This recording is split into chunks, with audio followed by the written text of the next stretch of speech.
Hello everybody and welcome to another Mass Effect Andromeda video with Ali, David, and Matt here on Livewire. Thanks for coming here for your weekly gaming news and updates. Let's see if we can get 30 likes for the video to show our hype for this game. if you want to see more Mass Effect videos from us, then hit that subscribe button to see more stuff in the future. You can also find our previous Mass Effect video in the description below. Today we are taking a look at BioWare's upcoming AAA title, Mass Effect Andromeda.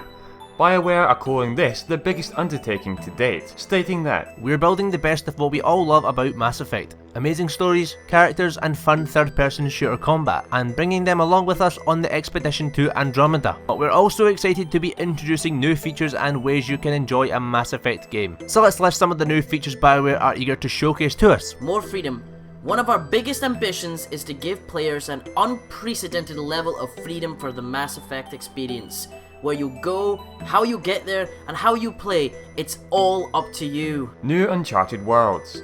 We're leaving the Milky Way behind and headed to Andromeda, where we'll meet new, potentially sexy blue alien allies, confront new, really big and scary enemies, and explore fascinating new worlds. The next great Mass Effect experience. Mass Effect Andromeda will be the first Mass Effect game for this generation's consoles and the first built on the Frostbite engine, so expect insane levels of level interaction, dynamic reactions to weather and terrain, as well as living, breathing characters and planets which capitalise on the new console's power and Frostbite's amazing gameplay engine. Now, we all expected Mass Effect Andromeda to be hitting our shopping baskets a lot earlier than what we were initially told, but it looks like unfortunately we are going to need to wait till early 2017 before we can get our hands on this sweet game. However, while we have been let down with this delay, we have been shown some very interesting gameplay and screenshots to keep us excited up until release day.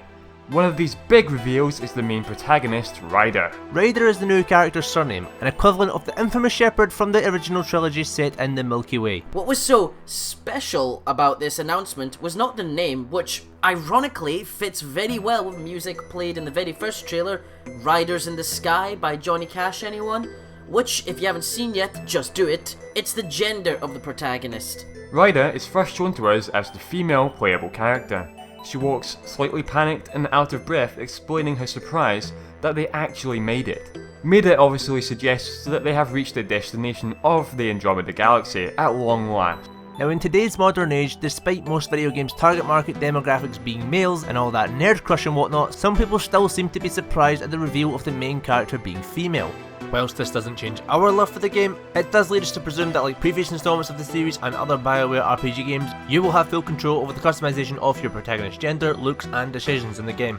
While this was such a large reveal at E3, the rest of the trailer seemed to trail off and offers less exciting but equally important information. One of these was the looks of your new exploratory ship, the Tempest. The Tempest will be players' new Normandy. This is your vessel you will use to colonize and explore this fresh virgin galaxy. Equipped with new weapons, crew members, and alien technology, it offers the potential to be even more epic and powerful than any previous Mass Effect ships shown to date.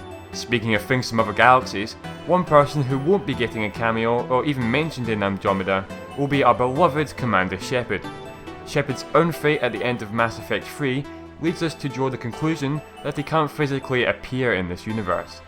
That and the fact that to travel to Andromeda an insane amount of time needs to pass. So much so that Shepard and his legacies hadn't even taken place at the time when the Tempest, Ryder and its crew had left to colonize Andromeda.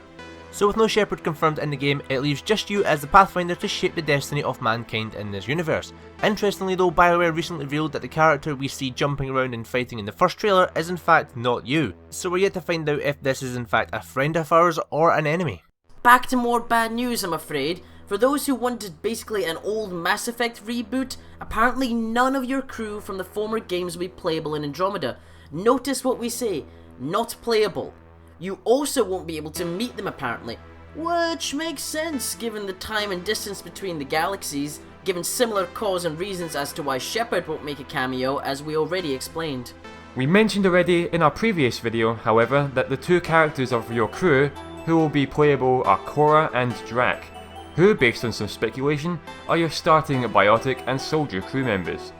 I don't know about you guys, but I'm praying one of them is as sarcastic and full of banter as Garrus was. Moving on to the plot ideas, and it's been confirmed by BioWare that we will be fighting an indigenous alien life form which already inhabits Andromeda.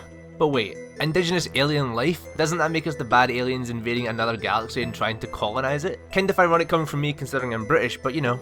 Well David, you're right there, this is confirmed by BioWare. Despite the possible evil nature of this native life form, it does raise interesting cultural views for a video game, something which BioWare has been well known for hiding in all of its games in the past. The moral quim of this draws clear parallels from the colonization of America, making the game more than just a point-and-click shooter, and more an intense RPG that offers us substance and rich storylines. Marketing survey leaks also revealed the existence of the Ket, a hostile alien race hell-bent on destroying humanity. While it seems that this is because they're an evil, shady race, reality would suggest that their hostility to humans has come about because, we're invading their territory. However, there must be something deeper to the skirmish, as there is another alien race in Andromeda that also isn't hostile towards humanity. Still, now we're the invading force with our own agenda for survival. How do you fight back against a race that's doing exactly the same thing? While there hasn't been an attempt to explain how you're populating such settlements with humans, it appears that Mass Effect Andromeda will let you set up outposts on habitable planets so you can mine resources from them.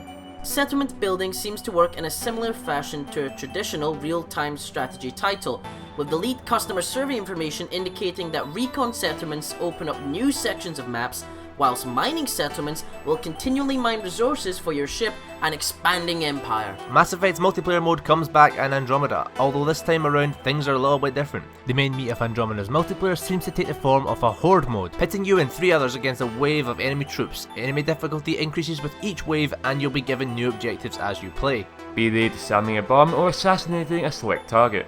Horde mode dishes out XP and grants access to new multiplayer specific weapons, characters and equipment. This has been a quick look at the information on Mass Effect Andromeda that was shown to us at E3 this year, folks.